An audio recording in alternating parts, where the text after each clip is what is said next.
your skills on their own are kind of worthless. Oh, really? Yeah, it's like, Yeah. he says it's the context you use those skills in that actually matters. I've never thought about it that way. Yeah, and he illustrates this with this crazy story about getting offered millions of dollars. Millions? Millions, yeah, to work for a biotech company. Whoa, hold on. He doesn't have a background in biotech, though, right? Nope, no real background in biotech, Oh. and he wasn't even looking for a job at the time. So how did that happen? Well, he got interested in the potential of psychedelics for mental health and started talking to some people in the industry. And one thing led to another, and suddenly he's got this offer on the table for $6 to $8 million in stock options, Seriously, 6 to 8 million. plus a salary for like 9 months of work. 9 months? That's insane. What was he supposed to be doing? It was some sort of like high-level marketing and strategy role, leveraging his expertise to help them with their IPO. Wow. Okay, so even though he didn't have direct experience in biotech, his skills were still super valuable in that context because of his track record and the potential impact he could have. Exactly, and that's what Bartlett says. It's like the big takeaway here, skills in isolation, they don't have inherent value. It's about what someone's willing to pay for them. Yeah, exactly. And he learned that firsthand with that biotech offer. So he says one of the biggest lessons he took away from that experience was that skills by themselves don't have value. Okay, makes sense. So what else did he learn?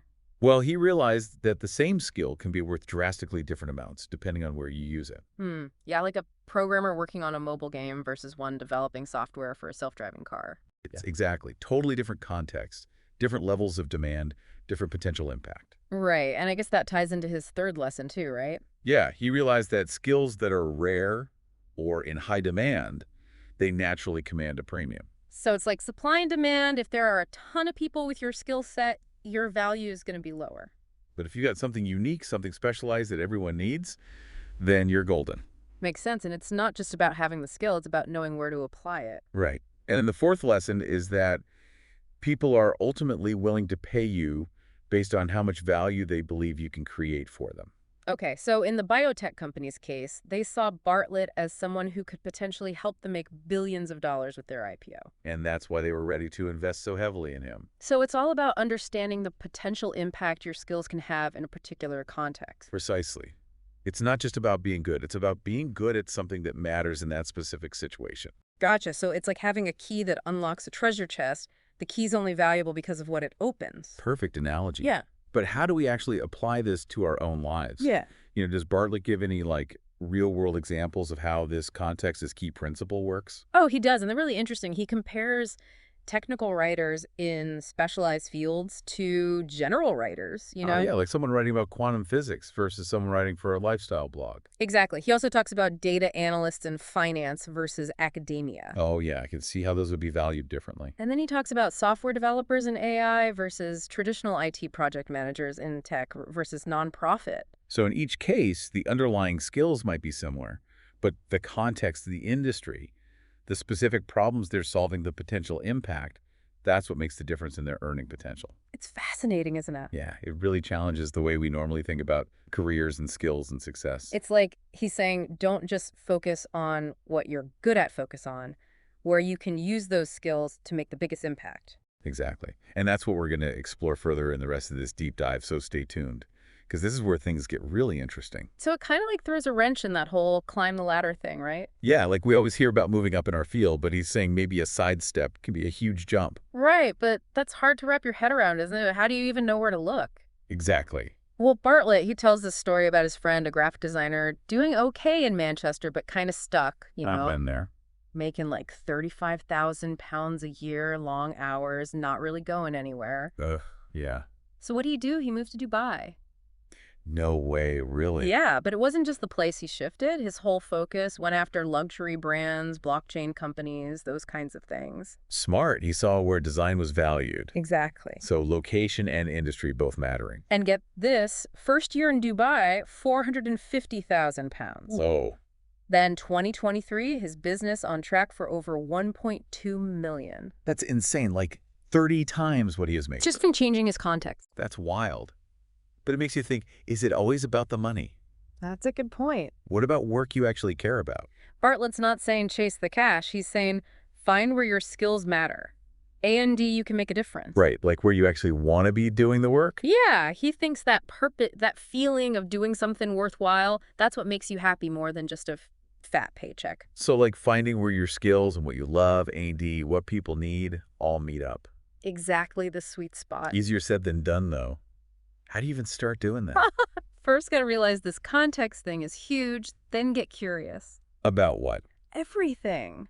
Different industries, what skills are hot, what problems need solving. Okay. Talk to people doing stuff you're interested in, look up companies you admire. You might be surprised. Your skills might be worth way more than you think somewhere else. Could be. So step outside that comfort zone a little. Be open to new things. But not everyone can just pick up and move to Dubai like his friend. Right. Some of us have roots. Bartlett gets that sometimes it's about shifting within your industry already. Okay. Different clients, maybe, or how you present yourself. Ah. So you don't have to be the best, just the best fit.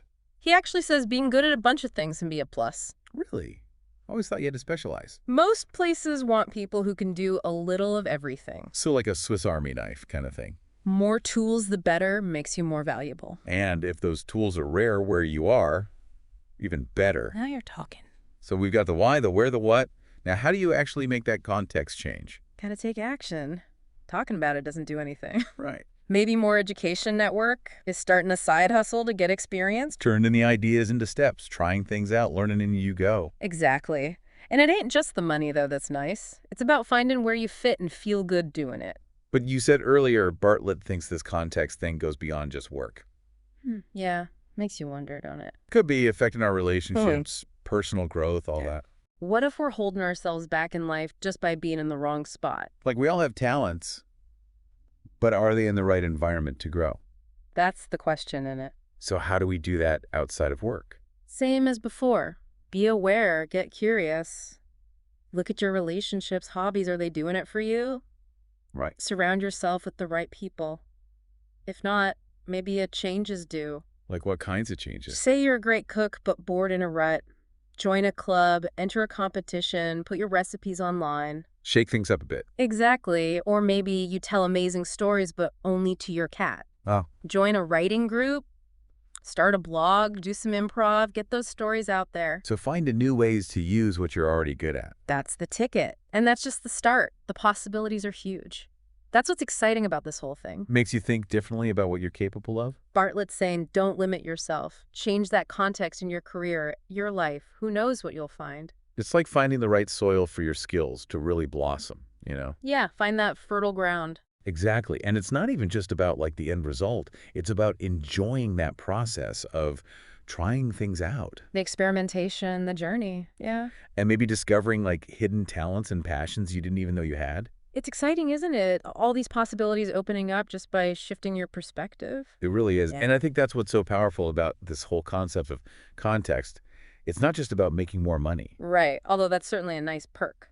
It is, but it's more about like finding that sweet spot where you feel like you're truly living up to your potential. Yeah, where you're making a real difference using your skills in a way that feels meaningful and aligned with who you are. And I think as we kind of wrap up this deep dive, I want to leave our listeners with a challenge. Oh, a challenge. I like it. Yeah, so think about where you might be playing your violin in a subway station right now. That's a good one, playing your heart out, but no one's really listening. Exactly. Where are you holding back, playing it safe, or maybe just not giving yourself the chance to truly shine? Yeah, are you letting your talents go to waste? And even more importantly, like, what new context could you explore? What changes, big or small, could you make to create an environment where your skills and passions can really flourish? Maybe it's joining a new group, taking a class, starting a side project, or even just having a conversation with someone who inspires you. Whatever it is, don't be afraid to experiment. Yeah. You know, don't let fear hold you back from exploring your full potential. It's all about taking that first step. Exactly. Remember, your skills are valuable, but it's the context that unlocks their true worth. So go out there, find your Carnegie Hall. That's it for this deep dive into Stephen Bartlett's The Diary of a CEO. We hope this conversation has sparked some new ideas and inspired you to think differently about your skills and your potential. Absolutely. And remember, it's not just about the destination, it's about the journey. Enjoy the process of exploration and discovery. Who knows what incredible things you might find along the way. So keep learning, keep growing, keep pushing yourself. And keep seeking out those contexts that make you shine. Until next time. See you then.